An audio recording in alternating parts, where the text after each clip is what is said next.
BJP के नेताओं के बीजेपी के जो संगठन हैं, चाहे वो बजरंग दल हो, एबीपी हो, इनका जो डराने वाला एफआईआर अभियान चल रहा है उसको बड़ा झटका लगा है। सोचिए, बड़ा झटका लगा है। प्रोफेसर अली खान को जमानत मिल गई है। वो अशोका यूनिवर्सिटी में प्रोफेसर थे और उन्होंने कुछ सवाल पूछा था। सवाल इतना पूछा था कि सोफिया कुरैशी, जो कर्नल सोफिया कुरैशी है और विंग कमांडर व्योमिका सिंह हैं, उनसे जिस तरह से सरकार ने प्रेस कॉन्फ्रेंस कराई है, ये शानदार कोशिश है, शानदार पहल है।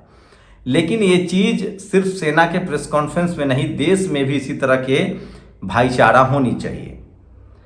सोचिए, व्योमिका सिंह जो हैं वो शोषित वंचित समाज से आती हैं, दलित समाज से आती हैं। कर्नल सोफिया कुरैशी मुस्लिम समाज से थी। और इस देश में जाति के नाम पर किस तरह से एससी एसटी ओबीसी पर हमले होते हैं, उनके संवैधानिक अधिकार छीने जाते हैं। आज ही के आंकड़े हैं, इस देश में 10 रेप की घटनाएं शेड्यूल कास्ट कम्युनिटी के साथ होती हैं। धर्म के नाम पर सोफिया कुरैशी के साथ क्या आजकल उस समाज के साथ हो रहा है आप जानते हैं। इसी को लेकर प्रोफेसर जो है उन्होंने कमेंट किया था, प्रोफेसर अली खान ने, जिसके बाद हरियाणा में एफआईआर होती है। महिला आयोग जो कि ब्राह्मण समाज से हैं वो इनिशिएटिव लेती हैं और वो जाकर पुलिस ने गिरफ्तार कर लिया। सबसे पहली गिरफ्तारी इस तरह की जो बड़ी गिरफ्तारी हुई थी वो प्रशांत कनौजिया की हुई थी। प्रशांत कनौजिया दलित समाज से हैं, पेशे से पत्रकार हैं, अब वो कांग्रेस के नेता भी हैं और योगी सरकार की पुलिस उनको उठाकर ले गई थी। उसके बाद से एक दहशत और डर का माहौल बनाया गया। सोचिए, नेहा सिंह राठौर को अभी हाई कोर्ट से राहत मिल गई है, लेकिन उनके खिलाफ 400 कंप्लेन शिकायतें दी गई है, खासकर यूपी में। मतलब आप बीजेपी के सरकार से सवाल पूछेंगे तो आप पर एफआईआर दर्ज हो जाएगा। तो ये लोकतंत्र में डराने का नया खेल जो है वो बीजेपी के आने के बाद से शुरू हुआ है 2011 से। कांग्रेस के दौर में वो अलग खेल चलता था। कांग्रेस के दौर में तमाम दलित पिछड़े बहुजन नेताओं को फंसाया जाता था, चाहे इनकम टैक्स हो, ईडी हो। बीजेपी के समय में तमाम दलित पिछड़े आदिवासी किसान नेताओं को फंसाया तो जाता ही है, साथ में जो पत्रकार, जो समाजसेवी हैं, सवाल पूछते हैं, उन पर भी कार्रवाई होती है। तो खैर धीरे धीरे ही सही 240 का आंकड़ा है बीजेपी के पास और कुछ डर खत्म हो रहा है। सोचिए, जिस तरह से सुप्रीम कोर्ट में अब जज हैं, सीजीआई हैं, जो है वो दलित समाज से आते हैं, तो मुझे नहीं लगता है कि अब कोई न्याय जो है वहां से नाउम्मीद होकर लौटेगा। न्याय तो मिलेगा। सीजीआई ने आज खुद कहा कि गर्मी की भले छुट्टी हो रही है, लेकिन 5 जजों की बेंच लगातार काम करेगी और वकीलों को काम करना चाहिए। तो मैं फिर कह रहा हूं, जब इस देश में जुडिशियल भागीदारी बढ़ेगी, हाई कोर्ट सुप्रीम कोर्ट में हर समाज के लोग जज होंगे, तो इसी तरह से आपको न्याय मिलना शुरू हो जाएगा। और ये मजबूत डेमोक्रेसी के लिए बहुत ज़रूरी है, आपको ये समझना चाहिए। अब कोर्ट कचहरी की बात हो रही है तो आपको दूसरी खबर बता दें कि वक्फ बिल को लेकर लगातार सुनवाई जारी है और सीजीआई ने कहा है कि आप ठोस तर्क पर सारे जो कंप्लेनर हैं वो एक साथ आएं और इसकी सुनवाई अभी जारी रहेगी। तो कोई फैसला नहीं आया है, मैं फिर कह रहा हूं। अब हाईकोर्ट सुप्रीम कोर्ट से डाइवर्सिटी आने लगी है, दिखने लगी है। सुप्रीम कोर्ट में जस्टिस गवई जब से चीफ जस्टिस ऑफ इंडिया बने हैं, उसके बाद लोगों में उत्साह बढ़ा है। लोगों को लगता है कि अब उनको जाति और धर्म के नाम पर भेदभाव नहीं झेलना पड़ेगा। सोचिए, बेला त्रिवेदी की विदाई नहीं दी वकीलों ने। बेला त्रिवेदी के बेंच में ही उमर खालिद का मामला था। लगभग 5 साल से बिना सुनवाई के वो जेल में बंद है। ये भी एक नजीर है। खैर आगे ले चलते हैं। जजों की बात हो रही है तो सोचिए, मध्य प्रदेश हाई कोर्ट में चीफ जस्टिस जो है वो एक दलित समाज से कैद हैं। एक बड़ा फैसला हुआ कि बाबा साहब की मूर्ति ग्वालियर में लगेगी, इस तरह के निर्देश हुए, एडवाइजरी जारी हुई, लेकिन वहां के ब्राह्मण वकीलों ने विरोध कर दिया। अब तर्क ये दिया जा रहा है कि वहां दलित जज हैं, इसलिए उन्होंने इस तरह के फैसले दिए कि बाबा साहब की मूर्ति लगे। तब तो ये तर्क और मजबूत होता है कि आज तक जहां जहां दलित जज नहीं हुए और जहां जहां ब्राह्मण जज हुए हैं तो ब्राह्मणों के पक्ष में फैसले हुए होंगे।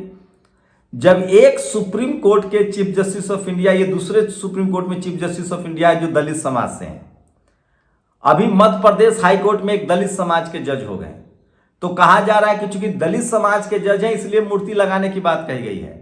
तो फिर इस लॉजिक के आधार पर क्यों ना माना जाए कि अब तक हाईकोर्ट सुप्रीम कोर्ट में जो भी फैसले हो उसको जाति के एंगल से देखा जाए।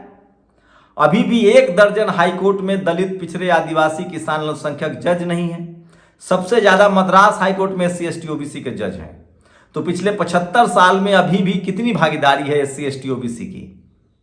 मैं फिर कह रहा हूं, जब तमाम हाईकोर्ट सुप्रीम कोर्ट में डाइवर्सिटी होगी, दलित, पिछड़े, किसान, आदिवासी, अल्पसंख्यक जज होंगे, तब कोई किसान आंदोलन के रास्ते में कील नहीं बो पाएगा, तब कोई खान अली को गिरफ्तार नहीं कर पाएगा, तब कोई प्रशांत कनौजिया को जेल नहीं भेज पाएगा और सबको न्याय मिलेगा।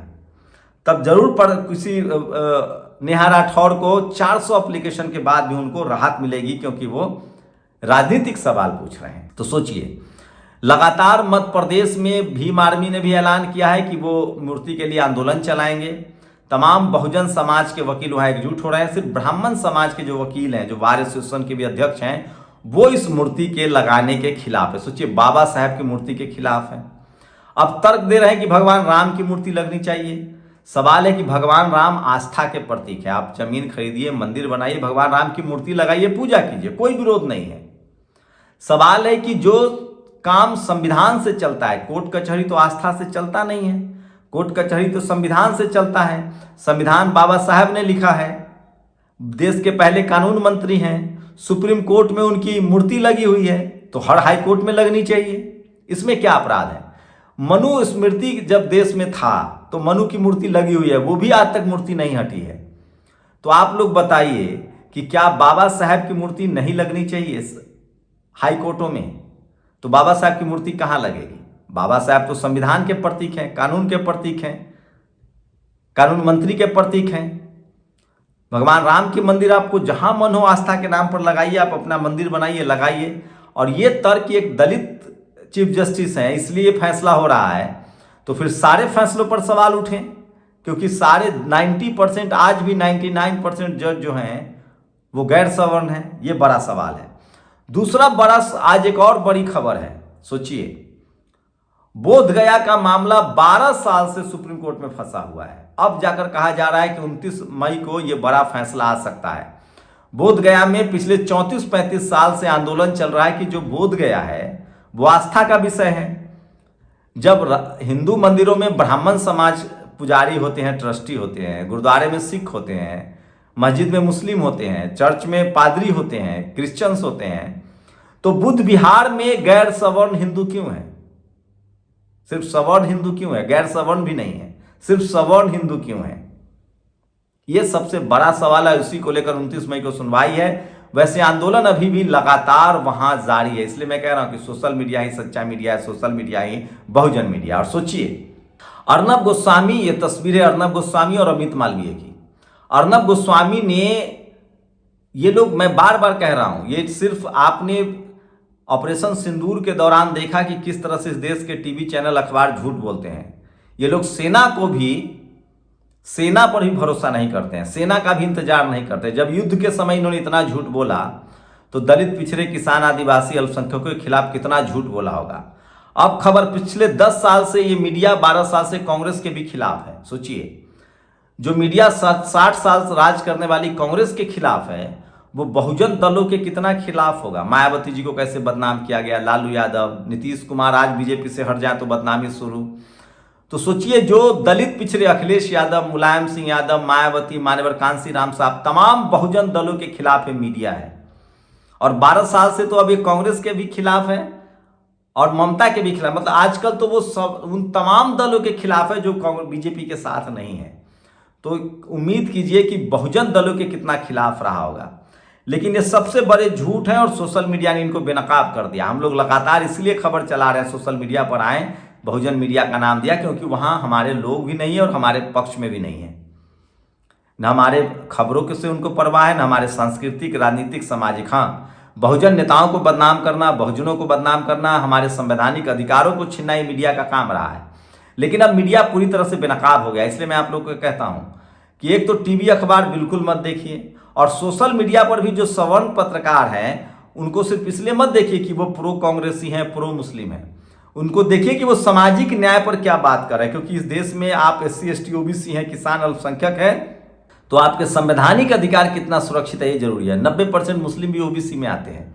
लेकिन जो सवर्ण लिबरल पत्रकार है वो भी Bahujan Samaj, SC ST OBC के संवैधानिक अधिकारों के खिलाफ ही रहते हैं।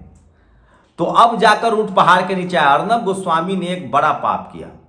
कांग्रेस नाम से एक दफ्तर खुला हुआ है तुर्की में, अब सोचिए उसको कांग्रेस का दफ्तर बता दिया। अब कांग्रेस वालों ने कर्नाटक में FIR दर्ज करा दिया है। राहुल गांधी का एक फोटो डाल दिया मॉर्फ करके पाकिस्तान के सेना प्रमुख के चेहरे के साथ लगाकर। अब मोदी जी का भी फोटो डाला जा रहा है नवाज शरीफ के चेहरे के साथ लगाकर। तो सोचिए बीजेपी सवाल भी पूछ सकते हैं, जहां जहां विपक्ष में सवाल पूछ सकते हैं, वो तो विपक्ष से ही सवाल पूछती है, लेकिन आप सवाल पूछेंगे तो आपके खिलाफ FIR दर्ज हो जाएगा। तो अब अर्नब गोस्वामी के खिलाफ भी FIR वाला खेल शुरू हो गया है। सिर्फ प्रशांत ही नहीं, नेहा राठौर ही नहीं, सिर्फ खान मोहम्मद ही नहीं, अब अर्नब के खिलाफ भी, चूंकि टीवी अखबार वाले सबसे ज्यादा झूठ फैलाते हैं, तो देखते हैं उनको न्याय मिलता है या नहीं मिलता है, और क्या वो जेल जा पाएंगे, ये सबसे बड़ा सवाल है, क्योंकि ये लोग सत्ता के साथ हैं। वही सोचिए कांग्रेस के लिए एक बड़ी और दुखदायी खबर है। जो विदेश जाने वाली टीम है उसमें शशि थरूर और मनीष तिवारी हैं। सोचिए ब्राह्मण समाज के नेता लगातार कांग्रेस में मलाई खाते रहे और अब बगावत के मूड में हैं। शशि थरूर ब्राह्मण समाज से, मनीष तिवारी ब्राह्मण समाज से हैं, आनंद शर्मा ब्राह्मण समाज से हैं। कांग्रेस इनको भेजना चाहती थी। चिदम्बरम वो भी आजकल लेख लिख रहे हैं कांग्रेस के खिलाफ। प्रणब मुखर्जी पूरा परिवार अब कांग्रेस के खिलाफ है, राष्ट्रपति तक बने। कपिल सिब्बल पार्टी से बाहर है। अभी भी बहुजन नेता कांग्रेस के साथ डटे हुए हैं। खड़गे साहब डटे हुए हैं। अनिल जैन साहब जो OBC समाज से आते हैं, उनके आने से कांग्रेस बहुत मजबूत हुई है और बिहार में इसका असर भी दिखेगा। सामाजिक न्याय के रूप में कांग्रेस से लोग जुड़ रहे हैं। राजेश राम जिनको अध्यक्ष बनाया गया वो एक बड़े लीड ले रहे हैं। मनोज राम जो सांसद हैं कांग्रेस के सासाराम से, राजेश लिलोटिया SC डिपार्टमेंट के चेयरमैन हैं, जिग्नेश मेवानी, प्रदीप नरवाल, नितिन राउत, ये तमाम कांग्रेस के बहुजन नेता हैं। दलित वर्ग से आने वाले, OBC वर्ग से आने वाले हैं, जो लगातार कांग्रेस को मजबूत कर रहे हैं। लेकिन मैं फिर कह रहा हूं, लगातार कांग्रेस के जो सवर्ण नेता हैं वो कब बीजेपी में चले जाएं कोई नहीं जानता, और उन्हीं को स्लीपर सेल कहा जाता है। इस तरह के राहुल गांधी ने कई बयान दिए हैं कि हमारे नेता कांग्रेस के में काम करते हैं, लेकिन वो अंदर से बीजेपी के साथ मिले हुए। मैं नहीं कह रहा हूं, ये ज़्यादातर राहुल गांधी का ही बयान आता रहा है। स्लीपर सेल के तौर पे वो काम करते रहे। 69,000 शिक्षक भर्ती मामले में एक बड़ी कार्रवाई की खबर आ रही है। अब जाकर फैसला हुआ है कि जो सरकार है यूपी की, वो इनके नियुक्ति करने वालों की जांच करेगी। उसमें 18,000 SC ST OBC सीटों के साथ चोरी हुई थी। ये सबसे बड़ी खबर है जो सोशल मीडिया पर वायरल है। यूपी में 4 लोगों के करंट लगने से मौत हो गई है और ये बड़ी खबर है जो सोशल मीडिया पर वायरल है। और अली खान महमूदाबाद को जमानत मिल गई है। ये तस्वीर सोशल मीडिया पर वायरल है और सोशल मीडिया ही सच्चा मीडिया। और सोचिए इसका नाम है डॉक्टर देव उर्फ देवेंद्र शर्मा। ये शख्स किडनी चोर था। 125 लोग इसकी वजह से 21 किडनी चोरी की गई थी। ये पुजारी बनकर राजस्थान में छुपा हुआ था। सोचिए सारे क्रिमिनल्स धर्म का सहारा क्यों लेते हैं। और ये है वो तस्वीर ग्वालियर की, ये वकीलों की तस्वीर है जो बाबा साहब की मूर्ति का विरोध कर रहे हैं, जो सोशल मीडिया पर वायरल है। और सोशल मीडिया ही सच्चा मीडिया। और अर्नब गोस्वामी के खिलाफ केस दर्ज हो गया है। और अगर आप SC हैं, ST हैं, OBC हैं और अगर आप बौद्ध धर्म अपनाते हैं और तब आपका आरक्षण सुरक्षित रहेगा। अगर कोई आपको बरगला रहा है तो सावधान रहिए, जो सोशल मीडिया पर वायरल है। उत्तर प्रदेश के महोबा जिले में जातिवाद जोड़ों पर है और बहुजन समाज के एक नवविवाहित जोड़े पर हमला किया गया है। ये भी खबर सोशल मीडिया पर वायरल है और सोशल मीडिया है। सोचिए देश आतंकवाद से लड़ा है। मध्य प्रदेश में मंदिर में बहुजन समाज के लोगों को नहीं जाने दिया जा रहा है। और ये तस्वीरें हैं chief justice of Madhya Pradesh के चीफ जस्टिस की, जो कह रहे हैं कि संवैधानिक तरीके से ही मूर्ति लगेगी। और सूरत में 80 दलित परिवार ने धम्म की दीक्षा अपना ली है। तो आप अगर ये डर रहे हैं कि धम्म की दीक्षा लेने से आरक्षण चला जाएगा तो गलत है, ऐसा नहीं है। मल्लिकार्जुन खड़गे ने बड़ा हमला बोला है। कहा है कि 129 देशों का दौरा कर लिया प्रधानमंत्री ने। सोचिए प्रधानमंत्री ने न जाने कितने देशों का दौरा किया, लेकिन अब तक कोई देश उनके साथ खड़ा नहीं। अब एक डेलीगेट्स बनाया जा रहा है। खाली ये जो मोदी हो रहा था और विदेश में मोदी जी का दम, ये सब हवाई निकला है। 10 बार अमेरिका जा चुके हैं। 72 देशों का उन्होंने दौरा किया। 111 बार विदेश जा चुके हैं। 72 देशों में 111 बार लगभग कहा जा रहा है। और कश्मीर में पीएम को जाने से मना किया गया था, कुछ इनपुट था। खड़गे सवाल उठा रहे हैं कि जब पीएम को पता था, रोका गया था, तो तमाम लोगों को क्यों नहीं रोका गया। ये सोशल मीडिया पर सबसे बड़ी खबर है। खुद के नाम जमीन न हो, पक्का मकान न हो, भैंस बैल ट्रैक्टर न हो, मुर्गी पालन न हो, गौ पालन न हो, शासन की ओर से कोई सहायता न हो, बिजली का बिल ना आता हो, जीविकोपार्जन के लिए कोई साधन न हो, तब आपका राशन कार्ड बनेगा। ये सबसे बड़ी खबर है। और मूर्ति विवाद पर चीफ जस्टिस ने बुलाई थी मीटिंग, बार पदाधिकारी नहीं पहुंचे, बंगले पर चर्चा हुई है। तो धीरे धीरे ही सही, लेकिन बहुजन समाज के लोग, और सोचिए चप्पल पहनकर दरवाजे से निकलने पर दबंगों ने पूरे परिवार को पीटा, कमरे में बंद करके पीटा। तो ये तमाम बड़ी खबर। क्या प्रधानमंत्री का काम सिर्फ विदेश जाकर फोटो खिंचवाना है? इतने विदेशी दौरे करने के बाद भी आज भारत दुनिया में अकेला खड़ा है। सोचिए, कहाँ तो डंका बज रहा था। तो ये वो बड़ी खबरें हैं जो आपको जानना जरूरी है। शुक्रिया। दस्तक की आपसे गुजारिश है कि अगर इसको बचाना चाहते हैं तो नेशनल दस्तक को सब्सक्राइब करने के लिए रेड कलर के सब्सक्राइब बटन को दबाएं, फिर बेल आइकन की घंटी दबाएं। नेशनल दस्तक को बचाने के लिए बहुत जरूरी है कि हर खबर को शेयर करें, लाइक करें, कमेंट जरूर करें।